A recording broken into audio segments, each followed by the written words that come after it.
السلام علیکم، یو ځل بیا ښه راغلاست. په دې ویډیو کې غواړم چې تاسو ته وښیم چې څنګه کولی شو خپل د وای فای پاسورډ، البته خپل د وای فای نیم چینج کړو، یعنې نوم یې چینج کړو. تاسې که چېرته راوټر لرئ، وای فای پاله کړی اوسي، نو تاسې غواړئ هغه د وای فای نوم تغییر کړئ. نو دې لپاره به تاسې راشئ دې ته، دلته به وای فای باندې پریس کړئ، د وای فای لاین باندې. وروسته له هغې نه به کوم وای فای نوم چې ته غواړئ هغه چینج کړئ، په هغې باندې به کلیک کړئ.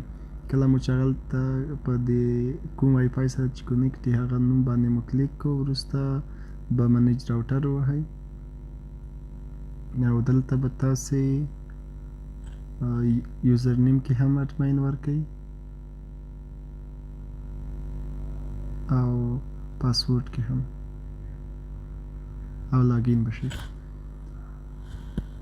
کله چې لاګین شوئ تاسې به راشئ دلته انټرفیس، دلته پاس تاسې ګورئ انټرفیس باندې به کلیک کړئ. کله مو چې انټرفیس کلیک کړو بیا وایرلیس باندې به کلیک کړئ. کله مو چې وایرلیس باندې کلیک کړو تاسې به ښکته راشئ د